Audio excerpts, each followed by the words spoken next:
സിനിമയിലേക്ക് അല്ലെങ്കിൽ വെബ് സീരീസിലേക്ക് വരുന്ന സമയത്ത് ഭയങ്കരമായിട്ട് ആഗ്രഹിച്ചിട്ടുണ്ടായിരുന്നു ഞാൻ ആക്ടർ ആവണം, അല്ലെങ്കിൽ ഈ ഒരു IIT മദ്രാസിൽ പഠിച്ചു കഴിഞ്ഞിട്ട് നമുക്ക് വേറെ ഏത് മേഖലയിലേക്കും പോകാനുള്ള ഓപ്ഷൻ ഉണ്ട്. പക്ഷെ ആക്ടിങ് എൻ്റെ ഒരു പ്രൊഫഷൻ ആക്കണം എന്നൊരു ആഗ്രഹം വന്നിട്ടുണ്ടായിരുന്നു ആ ടൈമിൽ. അത് തിയേറ്റർ ഒരു 3-4 വർഷം കഴിഞ്ഞപ്പോൾ എനിക്ക് തോന്നി തുടങ്ങി ഇത് വെറും ഒരു ഹോബി പോലെയല്ല, ഇപ്പൊ ഒരു നമ്മൾ അതെന്റെ പാഷനായിട്ട് മാറി. ഈ പാഷനെ നമുക്ക് നമ്മുടെ പേർപ്പസ് ആയിട്ട് എങ്ങനെ മാറ്റാൻ പറ്റും, അതൊന്ന് എക്സ്പ്ലോർ ചെയ്ത് നോക്കാം എന്നൊരു ചിന്ത തോന്നി തുടങ്ങി ആ സമയത്ത്, ഒരു 3-4 വർഷം കഴിഞ്ഞപ്പോ. അപ്പോ കുറച്ചുകൂടെ സീരിയസ്ലി ചെയ്തെടുക്കാൻ തുടങ്ങി. ആൻഡ് ചുമ്മാ ഇങ്ങനെ നൈസായിട്ട് ഫാമിലിയോട് പറഞ്ഞു ഞാൻ ഇത് ട്രൈ ചെയ്ത് നോക്കാൻ പോവുകയാണ്, നിങ്ങൾക്ക് എന്ത് തോന്നുന്നു? ലൈക്ക് വളരെ വളരെ മോശമാണ് കുട്ടി. കാരണം അവർക്ക് ഇൻഡസ്ട്രിയിൽ ഒരു ബാക്കിംഗ് ഇല്ലല്ലോ. ലൈക്ക് എന്റെ ഫാമിലിയിൽ ഒരാൾക്കും ഒരു ഇൻഡസ്ട്രി ബാക്ക്ഗ്രൗണ്ട് ഇല്ല. അപ്പോ സ്വാഭാവികമായിട്ട് എല്ലാ പേരൻസിനും തോന്നുന്ന ഒരു ടെൻഷൻ ഉണ്ടായിരുന്നു. It's A very unfamiliar space also for them. അപ്പൊ എങ്ങനെ കൺവിൻസ് ചെയ്തെടുത്തു? അത് കുറച്ച് സമയം എടുത്തു. പക്ഷെ അവരെന്റെ നാടകം ആദ്യമായിട്ട് കണ്ടപ്പോ അവർക്കൊരു നല്ല വിശ്വാസം ഉണ്ടായിരുന്നു. അവർക്ക് മനസ്സിലായി, ഓക്കെ ചുമ്മാ ചുമ്മാ കള്ളം പറയല്ല, അതോ ചുമ്മാ ഒരു ജസ്റ്റ് ഒരു ത്രില്ലിന് വേണ്ടിയല്ല ചെയ്യുന്നത്, സീരിയസ് ആണ്. ആൻഡ് അതിന് നന്നായിട്ട് പണിയെടുക്കാനുള്ള ഒരു ഇതുണ്ട്. അതവർക്ക് ഭയങ്കര ഇമ്പോർട്ടൻസ് സാധനമാണല്ലോ അല്ലേ? അതെ അതെ, ഡെഫിനറ്റ്ലി. അപ്പൊ നമ്മൾ ഈ പറഞ്ഞ പേരൻസ് കൺവിൻസ് ചെയ്ത് എടുത്തു എന്ന് പറഞ്ഞു. പക്ഷെ എഗെയിൻ നമ്മളൊരു ആക്ടർ എന്ന് പറയുന്ന ജോലി, ഓക്കെ ഇന്ന് മുതൽ ഞാൻ ആക്ടർ ആവാം എന്ന് വിചാരിച്ചാൽ നമുക്ക് മുന്നിൽ അവസരങ്ങൾ ഉണ്ടെങ്കിൽ പോലും നമ്മൾ അതിലേക്ക് എത്തില്ലെങ്കിൽ അത് നമ്മളിലേക്ക് എത്തില്ല എന്ന് പറയുന്ന ഒരു സിറ്റുവേഷൻ ഉണ്ട്. അങ്ങനെ ഒരു കെയോസ് ഉണ്ടായിട്ടുണ്ടോ ഇനീഷ്യൽ ഡേയ്സിൽ? ഉണ്ടായിട്ടുണ്ട്, ഡെഫിനറ്റ്ലി. നമ്മള് ഇങ്ങനെ ഓഡിഷൻ ചെയ്യുമ്പോൾ ഓഡിഷൻ കുറേ ചെയ്തിട്ടാണ് ചിലപ്പോഴാണ് ഇങ്ങനെ ഒരു പ്രോജക്റ്റ് ക്ലിക്കായി കൺഫേം ആവുന്നത്. നമ്മളൊരു 50 ഓഡിഷൻ ചെയ്താൽ അതിൽ 4 എണ്ണം അടിപൊളി പ്രോജക്റ്റ് ആയിരിക്കും, ഓക്കെ, ആൻഡ് അവർ ചിലപ്പോൾ ഷോർട്ട് ലിസ്റ്റ് ചെയ്യും, and 1 or 2 will get confirmed. അപ്പോൾ ചാൻസസ് അങ്ങനെയാണ് പോകുന്നത്. അപ്പോൾ ഈ നമ്മളിങ്ങനെ 1 after the other ഒരു 20-25ാമത്തെ ഓഡിഷനൊക്കെ എത്തുമ്പോൾ ഒരു മടുപ്പ് തോന്നും. അപ്പോൾ നമുക്ക് തന്നെ തോന്നും, ഇത് എന്തിനാ ഈ പരിപാടിയൊക്കെ ഏറ്റെടുത്ത് എന്നൊരു ഇത് തോന്നും. പക്ഷെ നാച്ചുറൽ ആണ്, എല്ലാ ആക്ടേഴ്സും പോകുന്ന ഒരു പ്രോസസ് ഉണ്ട്. അവർക്കൊരു സെൽഫ് ഡൗട്ട് ഉണ്ടാവും, ഭയങ്കര ക്രിട്ടിക്കൽ ആവും ചിലവർ അവരുടെ പ്രോസസ്സിനെ കുറിച്ച്. ഇങ്ങനെ കുറേ നാള് ഓഡിഷൻ കൊടുത്ത് ഒന്നും കൺഫേം ആയില്ലെങ്കിൽ നമ്മള് ഈ സ്ക്രീനിൽ കാണുമ്പോൾ നമുക്കൊരു മടുപ്പ് തോന്നും. ഡെഫിനറ്റ്ലി അതിൽ നിന്നൊക്കെ മാറി നിൽക്കണമെങ്കിൽ ഒരു സ്ട്രെങ്ത് വേണം, ഒരു കരുത്ത് വേണം. ഇപ്പം നമ്മൾ എന്താ പറയുക, ഒരു അഭിനയം എന്ന് പറയുന്നത് എല്ലാവരെയും കൊണ്ട് പറ്റുന്നൊരു കാര്യമല്ല. പക്ഷെ നമ്മൾക്ക് അതിനുള്ളൊരു ടാലൻ്റ് ഉണ്ട്, കോൺഫിഡൻസ് ഉണ്ട്. പക്ഷെ നമ്മളത് എത്തിക്കേണ്ട ഒരു സ്ഥലത്തേക്ക് എത്തിക്കുക എന്ന് പറയുന്നത് ഇപ്പോൾ ഈ ഓഡീഷൻസിലൂടെയാണ് നമുക്ക് അവസരങ്ങൾ കിട്ടുന്നത്. പക്ഷെ ശരിക്കും പറഞ്ഞാൽ ഓഡീഷനിൽ നമ്മുടെ ടാലന്റ് നമുക്ക് ഫുള്ളി ഷോക്കേസ് ചെയ്യാൻ പറ്റാറുണ്ടോ, അല്ലെങ്കിൽ അതിനുള്ള അവസരം കിട്ടാറുണ്ടോ? ചിലപ്പോൾ പറ്റും, ചിലപ്പോൾ പറ്റാറില്ല. അത് ആ ഓഡിഷൻ ചെയ്യുന്ന ആ ടീം അനുസരിച്ചിരിക്കും, പ്രോജക്റ്റിന്റെ ക്വാളിറ്റി അനുസരിച്ചിരിക്കും, അവര് നമ്മളെ ട്രീറ്റ് ചെയ്യുന്ന രീതി, അവരുടെ നമ്മളോടുള്ള ആ സ്വഭാവം, ഇതെല്ലാം അനുസരിച്ചിരിക്കും. കുറേ ഫാക്ടേഴ്സ് ഉണ്ട്.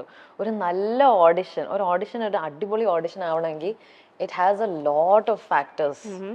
ശരിക്കും എന്താണ് ഒരേ ഓഡീഷനിൽ പോയി എക്സ്പീരിയൻസ് ഉണ്ട്. സോ ലൈക്ക് നമുക്ക് നന്നായി പെർഫോം ചെയ്യാൻ പറ്റുന്ന ഒരു ഓഡീഷൻ എങ്ങനെയായിരിക്കണം, അല്ലെങ്കിൽ അതിനെപ്പറ്റി ഒന്ന് പറയാമോ? കാരണം എന്ന് വെച്ചാൽ സിനിമയിലേക്ക് എത്താൻ ആഗ്രഹിക്കുന്ന ഒരുപാട് പേരുണ്ട്. എങ്ങനെയാണ് ഓഡിഷൻസ് നടക്കുന്നത് എന്ന് പലർക്കും അറിയുന്നുണ്ടാവില്ല. പക്ഷെ അവർക്കൊരു ഇൻസ്പിറേഷൻ ആയിക്കോട്ടെ, ഒരു നല്ല ഓഡിഷൻ എങ്ങനെ ഇൻസ്പിറേഷൻ ആവുമല്ലോ എന്നറിയില്ല. ബട്ട് ഒരു ഓഫ് കോഴ്സ് നമ്മൾ പ്രിപ്പയർ ചെയ്യണം. പിന്നെ നമ്മൾ ആ ഓഡിഷൻ സ്പേസിൽ എത്തുമ്പോൾ of course you have to put your best version. നമ്മുടെ ഏറ്റവും നല്ല വേർഷനാണ് നമ്മൾ കാണിക്കേണ്ടത് എന്നൊരു പ്രഷറുണ്ട്. ബട്ട് ഓൾസോ കുറച്ചുകൂടെ കംഫർട്ടബിൾ ആവണം നമ്മൾ. ലൈക്ക് ഇവരെൻ്റെ ശരിക്കുള്ള പേഴ്സണാലിറ്റി കാണാൻ ആഗ്രഹിക്കുന്നുണ്ട്. അവര് ആക്ടറിനെ മാത്രമല്ല നോക്കുന്നു, അവരൊരു പേഴ്സണാലിറ്റിയും കൂടെ തപ്പുന്നുണ്ട്. സോ പ്രസന്റബിൾ ആയിരിക്കണം ഡെഫിനറ്റ്ലി. അത് അപ്പിയറൻസിൽ മാത്രമല്ല, യു ഷുഡ് ബി ലൈക്കബിൾ. അത് ഞാൻ ഒരു പഠിച്ച ലെസനാണ് ഡെഫിനറ്റ്ലി. ഞാൻ വിചാരിച്ചു, ഞാൻ കുറച്ച് ഇൻട്രോവേർട്ടഡ് ആയിരുന്നു തിയേറ്ററൊക്കെ ചെയ്യുന്ന സമയത്ത്. കാരണം തിയേറ്ററിൽ സ്റ്റേജ് കയറുമ്പോൾ വേറൊരാളാണ്, സ്റ്റേജ് ഇറങ്ങിയ ഓക്കെ ടാറ്റ ബൈ ബൈ, അതായിരുന്നു എൻ്റെ സ്വഭാവം. പക്ഷെ അത് മാറിയത് ഓഡിഷനിലൂടെയാണ് ഡെഫിനറ്റ്ലി. അപ്പോൾ be more ഒബ്സർവൻറ്റ് also. Okay. Definitely അത് ആൾക്കാർ നമ്മളെ എങ്ങനെയാണ് ജഡ്ജ് ചെയ്യുന്നത് നമുക്ക് പറയാൻ പറ്റില്ലല്ലോ. അപ്പോൾ കുറച്ചുകൂടെ ഒബ്സർവൻ്റ് ആയാൽ നമുക്ക് പറയാൻ പറ്റും, ലൈക്ക് ഇവർ ഈ റിയാക്ഷൻസ്, നമ്മളൊരു റിയാക്ഷൻ കൊടുക്കുമ്പോൾ അവരെങ്ങനെയാണ് അതിനെ ജഡ്ജ് ചെയ്യുന്നത് എന്നൊക്കെ. ഇങ്ങനെ ഒരു ഓഡിഷനിലൂടെ തന്നെയാണ് ഇപ്പോൾ നമ്മൾ അഞ്ജലിയിലേക്ക് എത്തിയത് അല്ലേ? ആ ഒരു ഓഡിഷൻ എങ്ങനെയായിരുന്നു? ആ ക്യാരക്ടറിനെ ശരിക്കും കൺസീവ് ചെയ്തിട്ടാണോ, അഞ്ജലി എന്നുള്ള കഥാപാത്രത്തെ മനസ്സിലാക്കിയുള്ള ഒരു ഓഡിഷൻ തന്നെയായിരുന്നു? ഓഡിഷന്റെ വേറെ ഒരു കഥ തന്നെയാണ് ശരിക്കും. കാരണം ഞാൻ ഇതുവരെ പോയിട്ടുള്ള ഓഡിഷൻസ് കമ്പയർ ചെയ്ത് നോക്കുമ്പോൾ ആട്ടത്തിന്റെ ഓഡിഷൻ തന്നെ വളരെ വ്യത്യസ്തമായ നല്ലൊരു പുതുമയുള്ള പ്രോസസ്സായിരുന്നു. ആൻഡ് ഓഡിഷനിൽ എത്തിയപ്പോഴാണ് എനിക്ക് മനസ്സിലായത് ഇത് വേറെ ഒരു പരിപാടി തന്നെയാണ്. ഓഡിഷൻ സമയത്ത് ഞാനും ഷോർട്ട് ലിസ്റ്റഡ് ആയ ഒരു 4 പെൺകുട്ടികൾ ആക്ട്രസസും ഉണ്ടായിരുന്നു. ഇവരെല്ലാവരുടെയും കൂടെ വിനയ് ഫോർട്ട് പെർഫോം ചെയ്യുവാണ്. വിനയ് ഫോർട്ട് ഉണ്ടായിരുന്നു ഓഡിഷൻ. അപ്പോ അത് കണ്ടപ്പോ എനിക്ക് മനസ്സിലായി ഇത് എപ്പോഴും നടക്കുന്ന സംഭവം അല്ല. അപ്പൊ തന്നെ എനിക്കൊരു നല്ലൊരു എക്സൈറ്റ്മെന്റ് ഉണ്ടായിരുന്നു. ഡെഫിനറ്റ്ലി നമ്മൾ ഭയങ്കര എക്സൈറ്റഡ് ആയിരുന്നു. അത് ഓഫ്കോഴ്സ് ഓഡിഷനിൽ പോകുമ്പോൾ, എല്ലാ ഓഡിഷനിൽ പോകുമ്പോൾ നമ്മൾ വളരെ പ്രിപ്പയർഡ് ആണ്, ലൈക്ക് എന്ത് വന്നാലും നമ്മൾ റെഡിയാണ്. പക്ഷെ വിനയ് ഫോർട്ട് ഓഡിഷന് വന്ന് നിൽക്കുമ്പോൾ കണ്ടപ്പോ ഓക്കെ നൈസ് ആയിരിക്കും. ആൻഡ് ഈ യൂഷ്വലി ഓഡിഷന് തരുന്ന സീനില്ലേ, അത് സിനിമയിലുള്ള ഒരു സീനാണ്. യൂഷ്വലി അത് തന്നെയാണ് അവർ ചെയ്യുന്നത്. പക്ഷെ ഇതില് സിനിമയായിട്ട് ഒരു ബന്ധമില്ലാത്ത വേറെ ഒരു സീൻ തന്നെയാണ് ആനന്ദ് സെപ്പറേറ്റ്ലി എഴുതി തന്നത്. ആൻഡ് ആ സീൻ വായിച്ചാൽ നമുക്ക് തോന്നും ഇതൊരു ലവ് സ്റ്റോറിയാണെന്ന്.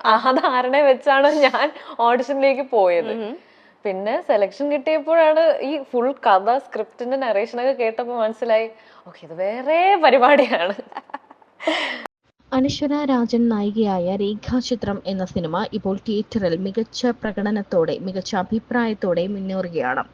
ഈ സിനിമയിൽ ഏറ്റവും ശ്രദ്ധേയ കഥാപാത്രത്തെ അവതരിപ്പിച്ചത് സരൺ ശിഹാബാണ്. താരത്തിന്റെ കഥാപാത്രത്തിന് നിറഞ്ഞ കയ്യടിയാണ് ഇപ്പോൾ ലഭിക്കുന്നത്.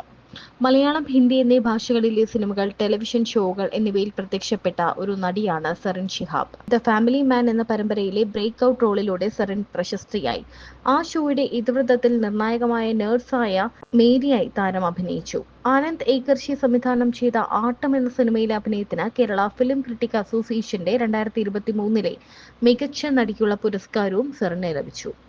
ഉത്തർപ്രദേശിൽ ജനിച്ച സരൺ വ്യോമസേനയിലെ പിതാവിന്റെ ജോലിയിലെ മാറ്റം കാരണം അസം, കർണാടക, തമിഴ്നാട് തുടങ്ങിയ സംസ്ഥാനങ്ങളിൽ മാറി മാറി താമസിച്ചിട്ടുണ്ട്.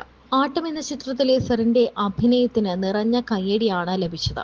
സറിന്റെ നാട് കൊല്ലമാണ്. മാപ്പ ഷിഹാബുദ്ദീൻ എയർഫോഴ്സിലായിരുന്നു. ഉത്തർപ്രദേശിലാണ് ഷെറിൻ ജനിച്ചത്. അസം, ബംഗളൂരു, കോയമ്പത്തൂർ അങ്ങനെ ചുറ്റിക്കറങ്ങിയാണ് കേരളത്തിൽ ഒടുവിൽ സെറ്റിലായത്. മദ്രാസ് IITയിലാണ് ഡിഗ്രി ചെയ്തത്. കോളേജിൽ വെച്ചാണ് നാടകങ്ങൾ ചെയ്യാൻ തുടങ്ങിയത്. തന്റെ വ്യക്തിത്വത്തിൽ തന്നെ തിയേറ്റർ ഒരു മാറ്റം കൊണ്ടുവന്നു. സ്റ്റേജിൽ കയറുമ്പോൾ വേറെ ആളായി മാറുന്നതിന്റെ എക്സൈറ്റ്മെന്റും ത്രില്ലും കൊണ്ടാണ് ഇപ്പോഴും പിടിച്ചു നിൽക്കുന്നത് എന്നാണ് സറിൻ പറയുന്നത്. 2019 ഓഡിഷൻ വഴി ഫാമിലി മാനിൽ അവസരം കിട്ടിയത്. അതിനു മുൻപ് ചെന്നൈയിൽ 7 വർഷം നാടകങ്ങൾ ചെയ്തിട്ടുണ്ട്. ഫാമിലി മാൻ ചെയ്യുന്നതിന് മുൻപ് നിറയെ ഷോർട്ട് ഫിലിമുകളും ചെയ്തിട്ടുണ്ടായിരുന്നു. രാവിലെ 9 മുതൽ 5 വരെ ചെയ്യാവുന്ന ഒരു ജോലി സർക്കാർ ജോലിയോ സ്വകാര്യ മേഖലയിലോ ജോലിയോ ആകണം. സ്കൂളിൽ പഠിക്കുമ്പോൾ ഇതൊക്കെ തന്നെയായിരുന്നു തന്റെയും ആഗ്രഹമെന്നാണ് സറിൻ പറയുന്നത്. പിന്നീടാണ് എല്ലാം മാറിയത്. സിനിമയുമായി ബന്ധമുള്ള ആരും വീട്ടിലില്ല. പക്ഷേ തനിക്ക് നല്ല വ്യക്തതയുണ്ടായിരുന്നു. അത്തരം ജോലി ചെയ്താൽ തിയേറ്ററിലൂടെ കിട്ടുന്ന സംതൃപ്തി ഒരിക്കലും കിട്ടില്ലെന്ന് മനസ്സിലായി. നാടകങ്ങളിൽ പ്രവർത്തിക്കുന്ന സമയത്ത് പാർട്ട് ടൈം ജോലിയും ചെയ്തിരുന്നു. പക്ഷെ തന്റെ യഥാർത്ഥ പാഷൻ തിയേറ്ററാണെന്ന് അപ്പോൾ മനസ്സിലായി. തിയേറ്ററുമായി മുന്നോട്ട് പോകാമെന്നായിരുന്നു തീരുമാനം.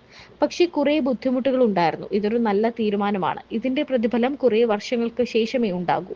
കുടുംബത്തിൽ വേറെ ആരും സിനിമാ മേഖല തിരഞ്ഞെടുത്തിട്ടില്ല. തുടക്കത്തിൽ അതിൻ്റെതായൊരു പ്രതിസന്ധി ഉണ്ടായിരുന്നു. ഫാമിലി മാൻ കഴിഞ്ഞ അവസരങ്ങൾ വന്നു. അപ്പോൾ മാപ്പയും ഉമ്മയും ഒന്നലിഞ്ഞു. എന്താണ് ചെയ്യുന്നതെന്ന് തനിക്കറിയാം, സ്വയം നോക്കാൻ അറിയാം എന്നവർക്ക് മനസ്സിലായി.